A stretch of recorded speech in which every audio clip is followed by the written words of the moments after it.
എല്ലാ കൂട്ടുകാർക്കും നമസ്കാരം. നമ്മൾ ഇന്ന് ഉണ്ടാക്കാൻ പോകുന്ന കേരള മിക്സ്ചറാട്ടോ. അതിനകത്ത് ആവശ്യമുള്ള സാധനം കടലമാവാണ്. ഞാൻ 2 കപ്പ് കടലമാവ്, അതായത് ഈ വലിയ ഈ തവിയിൽ 2 തവി കടലമാവും പിന്നെ ഒരു 3/4 തവി അരിപ്പൊടിയും കൂടെ ചേർത്തിട്ടാണ് ഉണ്ടാക്കുന്നത്. അരിപ്പൊടി ഒത്തിരി കൂടി പോകരുത്, കാരണം നല്ല മിക്സ്ചർ നല്ല കട്ടിയായിട്ടിരിക്കും. കുറച്ച് സോഫ്റ്റായിട്ട് ആവാൻ വേണ്ടി കുറച്ചൊരു 3/4 കപ്പ് മതി ഇട്ട്. എന്നിട്ട് ഒരു ടേബിൾ സ്പൂൺ മുളക് പൊടിയും, ഒരു 1/2 ടീസ്പൂൺ മഞ്ഞൾപ്പൊടിയും, ആവശ്യത്തിനുള്ള ഉപ്പും, പിന്നെ കുറച്ച് കായപ്പൊടിയും കൂടെയാണ് ചേർക്കേണ്ടത് ഇതിനകത്ത്. എന്നിട്ട് നല്ലതായിട്ട് നമ്മൾ കുഴയ്ക്കണം. ഒത്തിരി വെള്ളം ഒഴിച്ച് അങ്ങനെ ലൂസായി പോകരുത് കേട്ടോ. നമ്മൾ ചപ്പാത്തി മാവിനൊക്കെ ഇച്ചിരി സോഫ്റ്റായിട്ട് കുഴയ്ക്കത്തില്ലേ, അതേ രീതിയിലാണ് കുഴയ്ക്കേണ്ടത്. അങ്ങനെ കുഴച്ചിട്ട് നമുക്കൊരു 10-15 മിനിറ്റ് അതവിടെ മാറ്റി വയ്ക്കണം. ആ സമയം കൊണ്ട് നമുക്ക് കുറച്ച് സാധനങ്ങളൊക്കെ വറുക്കാനുണ്ട് കേട്ടോ. എനിക്കാണെങ്കിൽ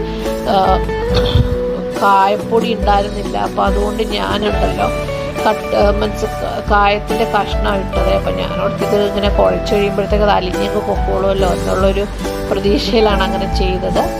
കുഴപ്പമില്ല, അതങ്ങനെ കാണാനൊന്നും ഉണ്ടായിരുന്നില്ല. അപ്പം നമ്മളിത് നല്ലപോലെ കുഴച്ച് മാറ്റിയിട്ടുണ്ടല്ലോ, അതൊരു സേവനാഴിയിലേക്ക് ഇടണം. ആ സേവനാഴിയിലേക്ക് ഇട്ടിട്ട് നല്ലപോലെ ഞെക്കി നമ്മൾ ഇടിയപ്പമൊക്കെ ഉണ്ടാക്കത്തില്ലേ, അത് കണക്കുണ്ടാക്കി ഈ എണ്ണയിലേക്ക് തന്നെയാണ് കേട്ടോ നമ്മൾ ഇടുന്നത്. അപ്പോൾ സൂക്ഷിക്കണം, എണ്ണയുടെ ആവിയൊക്കെ അടിച്ച് കൈയൊക്കെ ചെറുതായിട്ട് ഇതാവാൻ സാധ്യതയുണ്ട്, അതുകൊണ്ട് സൂക്ഷിച്ച് വേണം ചെയ്യാനായിട്ട്. അപ്പോൾ അങ്ങനെ ചെയ്തു. എന്നിട്ട് നമ്മൾ ഈ മിക്സ്ചർ അങ്ങോട്ട് 2 സൈഡിലേക്ക് തിരിച്ച് മറിച്ച് വിട്ടാൽ നല്ലപോലെ മൊരിച്ചെടുത്തു മാറ്റി വെച്ചു.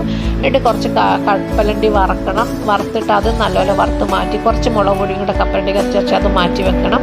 കറിവേപ്പില നന്നായിട്ട് ആ എണ്ണയിൽ തന്നെ നമ്മൾ വറുത്തിടണം. പിന്നെ കുറച്ച് വെളുത്തുള്ളിയും കൂടെ ചതച്ച് അതും വറുത്തിട്ടിട്ട് ഇതെല്ലാം കൂടെ മിക്സ്ചർ നല്ലപോലെ പൊടിച്ച് ഈ സാധനങ്ങളെല്ലാം ചേർത്ത് ഇളക്കിയെടുത്താൽ നമ്മുടെ കേരള മിക്സ്ചർ റെഡി.